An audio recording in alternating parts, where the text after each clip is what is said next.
How's it going, everyone? It's Milwaukee coming back at you once again, and today we're going to be discussing Stormwatch, The Enemies of Earth by Peter Milligan. Let's get into it. Stormwatch takes on gravity-stealing aliens, and Midnighter attempts to kill Jenny Quantum. We get a tie-in here where Stormwatch crosses over with Red Lanterns, and it's ultimately much ado about nothing. We also get a story where Stormwatch goes up against some Neanderthals and their de-evolver technology. Pretty interesting. Probably the highlight of the book. But all this, of course, leads to Martian Manhunter leaving Stormwatch, and Harry, the member of Stormwatch who betrayed them in the previous volume, reveals his plan. And it looks like that whole plotline is continuing. Although you could have fooled me, it only happened at the end of this book, and I was like, where is it? But whatever.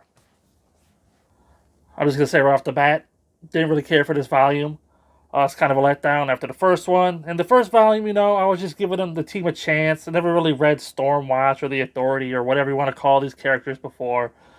This was my introduction to them, and I felt the first volume was a little rocky, but I said, what, I'll go with it. The second volume didn't really do it for me, and here's why.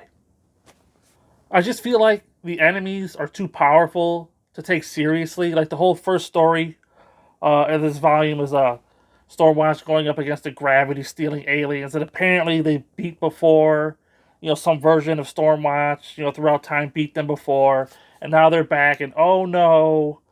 And the threat's so big and so powerful, and they're trying to mask it from the Earth so the Earth people can't know it. The other superheroes can't realize it's going on. And then they just have the character, my least favorite character, Jenny Quantum, the little 12-year-old kid. She just does whatever she does, and the threat's gone. I'm like, come on. I was never really a fan of the whole talking to cities power that the one guy has. I forget his name at the top of my head here. But, that comes into play here. Although there is a cool moment in this book where he's talking to the city of, I forget what the city's called, but basically Chernobyl, right?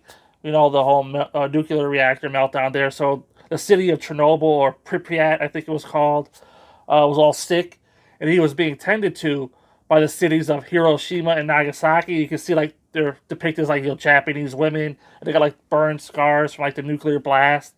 I thought that was cool, visually, but other than that, I'm over the whole talking to the cities. Because, like, there's a moment here in the book where, their stuff's going down, and then the leader of Stormwatch is like, get down there and talk to the city and find out what's happening. And I just had to, have a chuckle, because I was like, oh, this power is just too powerful. I'm not digging it. Also, there's the fact that there's a new writer on the book, Paul Cornell, he's gone. His humor went out the door with him. This book is a lot more serious. Like I said, Midnighter straight up tries to kill Jenny Quantum, and there's like no repercussions. Well, I shouldn't say that. The only repercussions is that Jenny Quantum finds out that he's gay with Apollo, and she's like, "I'm watching you," and he's like, "Don't watch me," and it's like, you expect a little something more. The new guy just tries to kill a team member, and it just gets brushed off. And I'm supposed to take the book seriously when they're not. I also wasn't a fan of like the gay antics in the book. I know Midnighter and Apollo, they're gay. They're historically gay. I'm not sure why, because it's never explained in the book. It's just like the fans expected them to be gay, so they were just made gay right off the bat, and their relationship feels forced. And they try to have cute moments throughout the book, but it's just like, come on, guys, let's move it along here. I'm not buying the relationship. Don't really care for it. And this book was kind of dominated by it. Everything came back to Midnighter. He has this inner rage. He's trying to hold on. He doesn't want Apollo to know what he's really like. And, like, who even is Apollo? Like, you never really get to know who these characters are. We're just supposed to know who they were from before. And it's like, what, just... I said, this volume really fell apart for me.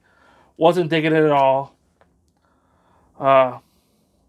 I feel like it was the worst part of every character of Stormwatch here in this volume. And I'm not looking forward to continuing. but I must.